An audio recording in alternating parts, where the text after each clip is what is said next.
My adventures with Superman disappointed me because I actually kind of like it now. Hold the fuck up! What the fuck? Look, I made 2 videos on the show and basically called it the worst thing since Injustice Superman, and I tweeted that too. Follow me on Twitter, by the way. But after actually viewing past the pilot episodes, I can say it's not that bad. It has things that I like and things I still don't vibe with that much. For instance, the Lois and Clark relationship is something that I was praising since episode 1. Even though at times it was a little cringe and unorthodox, I still found it entertaining and true to character. Nice. My main gripes for the show were, for one, the fact of the Superman stuff didn't feel like Superman, and it's somewhat still a negative point for me. But now that I've seen the whole season, I can semi-forgive them for changing up the Rogue roster. You also gotta understand, I was not expecting to see Parasite, that is actually Dr. Ivo, Heatwave, a Flash villain, Deathstroke, a Teen Titans villain, the Gorilla in the Brain, because I'm trying to say his name and I can't, who are also Teen Titans villains, or Alex.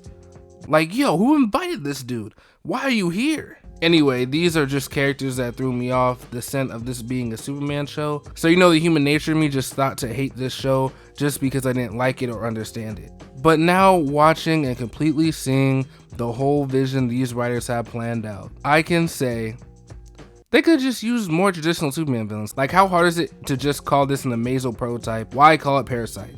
Because it's a Superman show. Okay, but nitpicks aside, I can forgive them for the underutilization of Superman rogues because the story was entertaining, especially when we got the episodes after Clark revealed, or should I say, forcibly revealed his identity to Lois, because we got to dive deeper into what the government actually knew about Clark, or the Kryptonian that landed or crashed on Earth 22 years ago. Which, side note, congrats to Clark for finishing his 4-year degree in 4 years. I'm on track to finish mine in 6.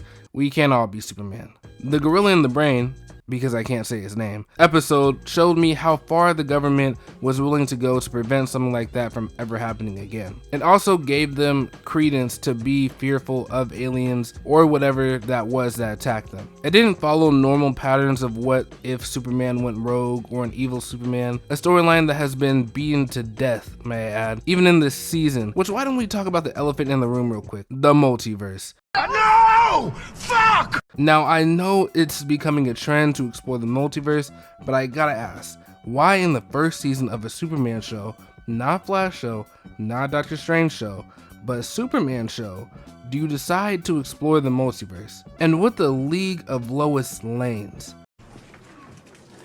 What the fuck? I can't say it's the worst thing to happen because Mr. Mitzi Spitlick was in it, one of the few Superman villains in the series, but they threw away all hope for me being cool with this episode when they introduced, surprise surprise, evil Superman. I mean, come on, for one, why are the Lois Lanes hiding this from Lois?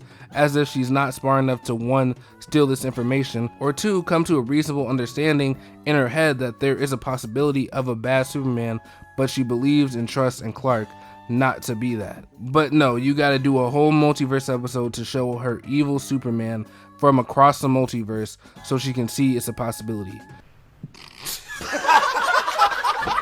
Which only showed like 3 out of the infinite multiverse. Evil Superman stories really drag down the story, but I said I liked the show, so let's just get into some more things I liked before I give my last complaint. This motherfucker don't miss. The pacing was done well in this series. Each episode after the first felt like it was building towards something, but at the same time was peeling off layers to something we just didn't know yet. After the first episode, they never used the suit up animation again, which I thank them for. I don't know if I could have got through it with that animation. The humor of the show really stands out at points, like when Clark develops his super hearing at the age of 22. He says these people have problems, which is funny because I'm people. Although I originally hated that Lois finds out Clark is Superman this early, it makes sense in the crafting of this story. If you didn't do that, it would kind of lessen the story, but next time, could we at least give it a couple of months? Like, she hasn't even met his parents, but he's supposed to tell her that he's an alien and he has no idea where he comes from, which is my biggest gripe with this series. Clark does not know his heritage. Yes, it's an origin story, but it does not make sense even if he didn't know his origins, that he is breaking doorknobs, clocks, filing cabinets, just all around not knowing how to control his powers. To me, I think it is basic Superman stuff before leaving Smallville that he knows how to conceal his identity, but also knowing his heritage would help a lot. I mean, being scared that the weird spaceship almost hurt your parents is okay, but just move them out of the way. You gotta learn where you come from, why you were sent here, how do you control your powers. When you know your complete self, it will be easier to show a specific side that you want people to see. They made the path to this very hard and even cut off his only connection with his dad in the finale. I think the series was originally made to be 20 episodes, but they cut it in half and made it 2 10-season episodes, because although it was a finale, it felt there were a lot more loose ends than usual.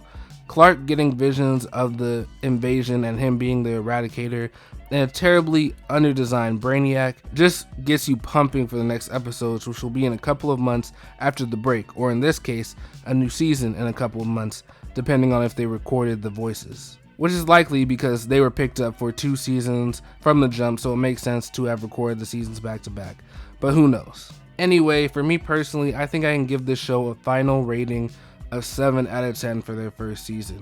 Not bad, almost to that tier of being legendary, but just not quite there yet. Yeah, it definitely has the potential to be that. Let me cook. Let me cook. But anyway, sorry for the clickbait and trashing of the show. I hope this makes up for it. What do you want to see in season 2? Tell me in the comments. Leave a like, subscribe, and help me get to 1,000 subscribers. And yeah, bye.